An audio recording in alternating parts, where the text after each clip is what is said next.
Right, Steve, FA Cup first round draw. Tough draw, but you're at home. What did you think when Swindon came out? Yeah, it's one of them draws. They're probably one of the better teams in the draw at this stage. So, like I said, it's going to be a tough draw. But we're at home, so looking forward to it and hopefully trying to get through to the second round. But we know it's going to be tough. But it's FA Cup, anything can happen, and we'll be looking to get a win. Yeah, I think you scored the winner last time Swindon visited Wadden Road on a Sunday game. Do you remember much about that one? Yeah, I do. Yeah, it was a corner. The ball's come in. I've just attacked it and it's gone in the top corner. We won 1-0. But yeah, it was. Yeah, I remember it well. It was. I've not scored too many goals, but that was one of them. Yeah. So yeah, I remember that game. Yeah, and you've played in good FA Cup runs at Cheltenham, and then obviously you've been involved in being knocked out in the first round. So yeah, it can make a massive difference to the season, can't it? The whole feel to the place, not only financially but just morale and things like that.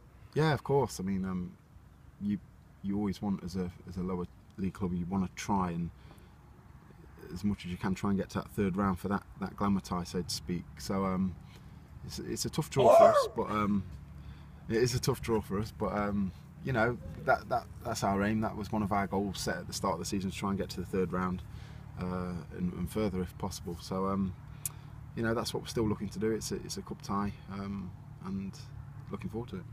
Yeah. Looking back at last week, three games, 6 points. Would you settle for that at the start of the week? Looking at the bigger picture, probably, yeah. We're disappointed to come away from Plymouth with nothing. It was always going to be a tough ask, Plymouth, but I think we didn't really turn up, which was the most disappointing thing about it. But like you said, it was a tough week. 3 games, 2 real long journeys. If you'd have said there's 6 points there, would have probably taken it. But like I say, we are disappointed at the way we lost it at Plymouth, which we'll look at. But yeah, 6 points, average 2 points a game. That's what we're looking to do, or there or thereabouts. So yeah, you've got to be happy with the bigger picture, really. Yeah, now you've got York, which we were going to probably include 2, possibly 3 members of the team, the Cheltenham team, we got to Wembley. So, I know you often come up against ex-teammates, things like that, but to have 3 of them that played for the club pretty recently in a successful team, is that going to be a bit different? Not really. I mean, I know Penna, Lowy and Summers really well, so just you've got loads of mates in the game and they all play for different teams. But it was a successful time for the club, and they were part of it, but they've moved on now. Not been doing too great actually this season down there. I think they've only won 1, so it's, they're going to win another one sooner or later. So we're going to have to be on our game and aware of that. So good to see them, but I think we'll get down to business and hopefully try and keep this home form going. Yeah, you reached a personal milestone this week. I know you try not to think about it too much, but 36th birthday on Wednesday, and it's a chance to look back at. I know you're not over yet, but very long and successful career. And let's go back to 20 years ago, 16. Were you at Derby then? What were you doing 20 years ago? 16, yeah, I was at Derby. I was just a young apprentice at Derby at the baseball ground, trying to make my way, really, trying to figure out how to become a pro and be as good as some of the players that were there at the time. And to be honest with you, I thought, flipping hell, I've got a long way to go, I've got no chance. So I just knuckled down, got my head down, managed to break into the reserve team there at the time. And the manager had said to us before, if we're in and around the reserve team as a youth team player, then you've got a good chance of getting a pro. So that was the aim, and that's what I managed to do, and I ended up getting a 2-year pro there.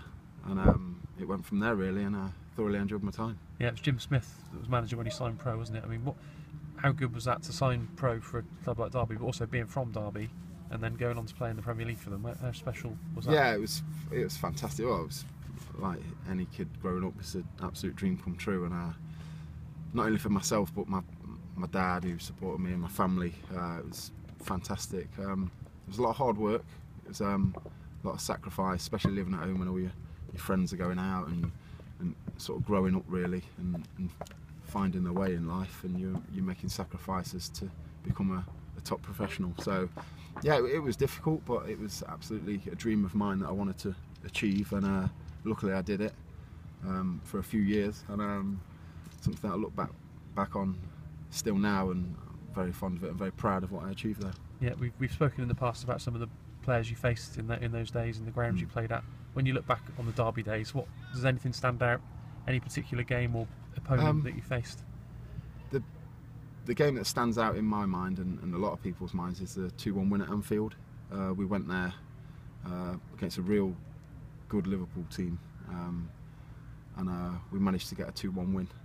I think I played next to Tony Dorigo. He was my left back at the time, and he said, "Enjoy this, because times like these where you win at Anfield don't come round often." And he was an old pro then. He obviously played for England and all over the place, Chelsea. So for him to say that, and it made me realise what an achievement that was. And that's probably the one that stands out. But like I said, there's loads. It was every week really, against the top Premiership striker in the top ground. So yeah, it was fantastic memories and very fun ones. Yeah, and since then you're something of a rarity, because every club you've been at, you've stayed at for a decent length of time. You've always left on good terms and been a popular player. You've never been somewhere for just a season, have you? You've always stayed around and made a good impression. So how pleased are you when you look back on your career that you sort of left a lasting impression at every club? Yeah, it's something that I'm proud of. Obviously I'm doing something right at the clubs I've been at. I think I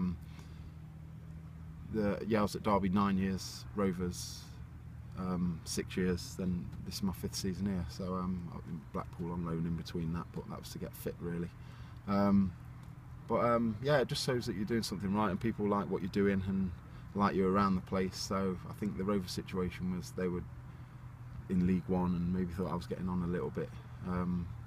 So came to Cheltenham. It was an absolutely fantastic move for me and thoroughly enjoying it. But yeah, you see a lot of players who have 10, 12, 13, 15 clubs, and you know, that's never been me really. And luckily, I've not had to move too often. So it's been a good career so far. Yeah, and a lot of Rovers fans say that it was a terrible decision, and the fact that you've gone on to play as many games as you have for Cheltenham probably shows that maybe they let you go a bit early. Yeah, maybe. I mean, it was out of my hands at the time. I wanted to stay. I was quite happy to stay. Made it quite clear that I knew they were cutting the budget or doing other things, and I'd have took a wage cut. So you know, that's just one of them things. That it was a manager's decision. Nothing I could do. I respected his decision. I still get on with Trolls well. Now we still speak. So it's just one of them things in football. It happens. You know, you've got to get on with it. There's no point talking. But if I look back at it now, and the times I was with Cheltenham Town, I think it was absolutely perfect and right move at the right time for me. So yeah, no regrets about that, and I'm thoroughly happy with what happened. Yeah, there was a time last season where you had a breather and you were on the bench and you were taking the warm up and you may be thinking that it was time to start your coaching career. Then you signed the extra year, and you started virtually every game this season. So have you played more games at this stage than you expected to this season? I think so. Yeah. I mean, I had a chat with the gaffer in the summer, and he said, "Look, I want you around the place. I want you to, look at the next step of your career, because you've been great." Which I thought he said, if I get 25 games out of you, I'll be more than happy. He said it'd be brilliant. But in the back of my mind, I thought I think I could do a few more than that. So I tweaked a few things like it's been documented with my diet and my training and everything. So I'm trying to just still squeeze that last little % out myself and how much I can get out. And hopefully the young lads will see that as well. He could take a leaf out of the book as well. But hopefully the young lads will see that, and think like he's lasted in the game 18 whatever odd years, and he must be doing something right. So yeah, it's I'm just trying to play as much as I can, try and squeeze every last little % out of my body, and see where I go.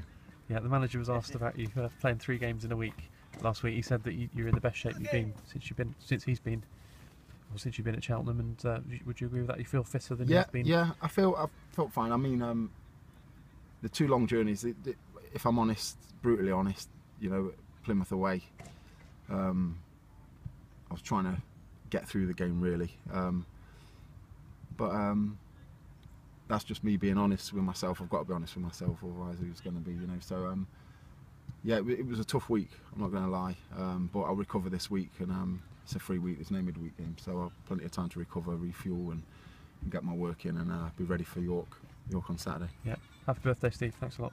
Cheers, John.